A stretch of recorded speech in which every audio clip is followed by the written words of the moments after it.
My dear students, आप सभी कैसे हैं? मैं हूं डॉक्टर शिखा और मैं हाजिर हूं एक सक्सेस स्टोरी लेकर उस बच्चे की जो कि बहुत ही शांत स्वभाव का बच्चा जो क्लास में है, आपको पता भी नहीं चलेगा, और जिसने अपनी जीआरएफ क्लियर की है ज्योग्राफी में।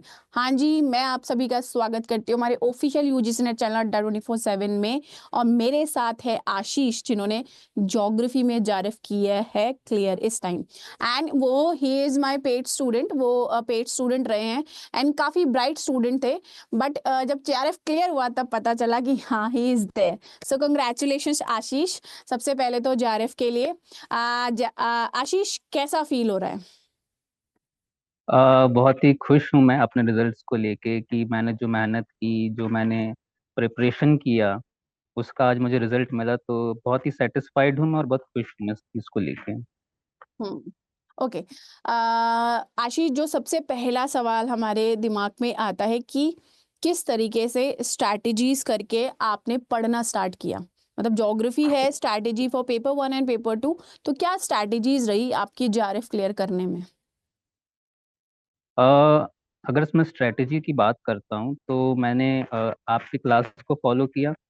फिर वाईटी में पीवाईक्यूज को सॉल्व किया। पीवाईक्यू में जो भी हमारे पीवाईक्यू सॉल्व करवाए जाते थे, उसको मैंने अच्छे से किया। उसके अलावा कुछ अदर सोर्सेज जैसे कि हमारे जो बुक्स होते हैं, या फिर जो कॉलेज टाइम के नोट्स वगैरह होते हैं हमारे, तो उनको भी काफ़ी हद तक फॉलो किया है। और साथ ही में पेपर 1 और पेपर 2 को दोनों को अ, मतलब एक ही दिन में कोशिश ये रहती थी कि पेपर 1 भी करें, पेपर 2 को भी साइमल्टेनियसली किया जाए। तो कुछ इस तरीके से मेरा स्ट्रेटजी रहा है। तो आपने, जैसे फॉर एग्जाम्पल ना, बहुत बच्चे पढ़ते हैं पर टाइम टेबल या टाइम मैनेज नहीं कर पाते हैं। इसका मतलब कि क्या आपने हम्म। टाइम टेबल फॉलो किया एंड क्या आपने डेली बेसिस पे पढ़ाई की? अगर टाइम टेबल को लेके बात करूँ तो ये पर्सन टू पर्सन डिफर कर सकता है। जैसे किसी के लिए 8 घंटे हो सकते हैं, किसी हम्म। के लिए 10 घंटे हो सकते हैं।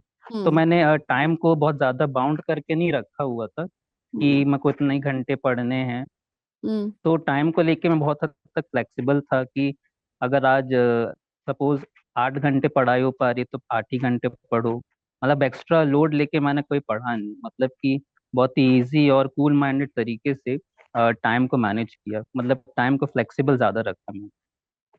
That's great, that's great. और आशीष, जब हम पढ़ रहे होते हैं तो पढ़ते हम्म। वक्त आपने, जो मॉक टेस्ट होते हैं, मतलब बच्चों की लाइफ में मॉक टेस्ट बहुत इंपॉर्टेंट रोल प्ले करते हैं, एंड बहुत इंपॉर्टेंट सवाल हम्म। ये है, क्या मैं मॉक टेस्ट शुरू से लगाना स्टार्ट करूं या मैं एंड में लगाऊं? किस तरीके से आपने मॉक टेस्ट को यूज किया है? अ, मैंने मॉक टेस्ट देना शुरू किया था जब हाफ एन पोर्शन मेरा कंप्लीट हो गया था। तब मतलब अगर हम शुरू से ही अगर लगाते रहेंगे तो अब आज जैसे हम पढ़े ही नहीं रहेंगे तो वैसे में हमारा जो मॉक टेस्ट है वो देने का कोई फायदा होगा नहीं।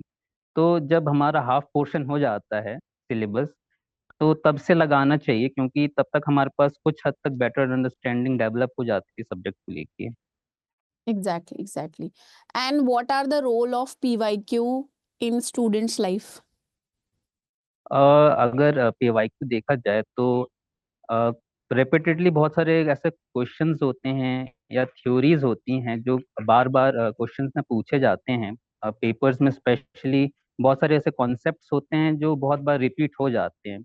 तो पीवाईक्यू से बहुत हद तक ये हेल्प हो जाता है कि हमने जो पढ़ा है तो उसका असेसमेंट और एनालाइज करने में मदद मिल जाता है कि हमारी पकड़ कितनी सब्जेक्ट मैटर के ऊपर। तो उससे हमारा प्रैक्टिस भी हो जाता है। प्लस अगर कोई प्रॉब्लम लगती है कि हाँ कि कोई कॉन्सेप्ट समझ में नहीं आ रहा है या इसमें किसी तरीके की कोई कमी है, तो उसको हम फुल इम्प्रूव कर सकते हैं पीवाईक्यूज के थ्रू भी। Exactly, exactly, that's correct.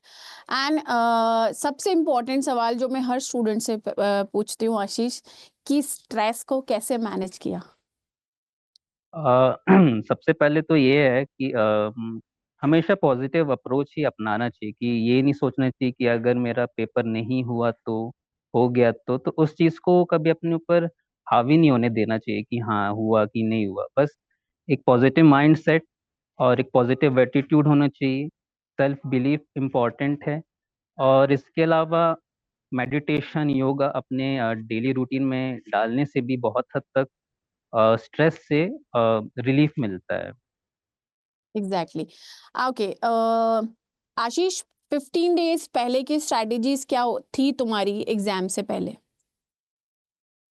मैंने 15 डेज में बेसिकली एमसीक्यू ज़्यादा लगाए थे ओके। लास्ट 15 डेज में, क्योंकि अगर हम वापस से अगर पूरा पढ़ने बैठे 15 डेज में तो बहुत मुश्किल होता है पूरे टॉपिक को कवर अप करवाना, रिवाइज करना। उससे एग्जैक्टली। बेहतर है कि हम एमसीक्यूज को लगाएं, तो उससे ये होता है कि हमें पता चल जाता है कि हमारी तैयारी किस लेवल तक की है।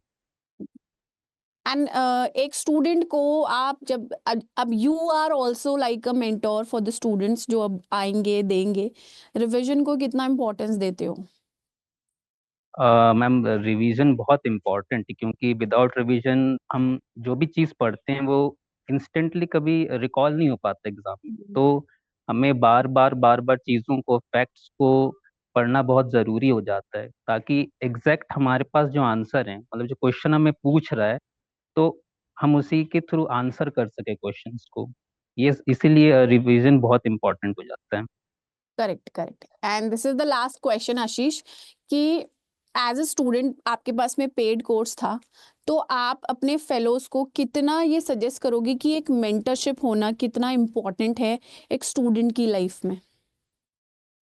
एक्चुअली जब मैंने 23 में पहली बार नेट के एग्ज़ाम के बारे में सोचा था, तो मैं खुद एक नए स्टेज पे था कि मैं कैसे करूँगा, क्या करूँगा, तैयारी कैसे करूँगा, मतलब कुछ आइडिया नहीं था मेरे पास।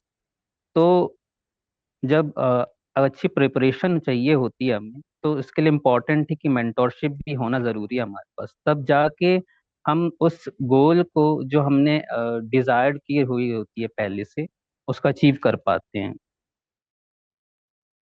Exactly exactly. मतलब मुझे ऐसा लगता है कि मेंटोरशिप इसलिए भी इम्पोर्टेंट है कि वो आपको सही डायरेक्शन देती है ना? मतलब yes ma'am. Everybody is studying और सभी पढ़ रहे हैं, बट एक सही दिशा और एनर्जी सही दिशा में लगती है, तो इसलिए मेंटरशिप इम्पोर्टेंट होती है। अदरवाइज तो सब सब कुछ अवेलेबल है ही freely. That's great. Yes ma'am. Ashish, मैं आपके उज्जवल भविष्य की कामना करती हूँ।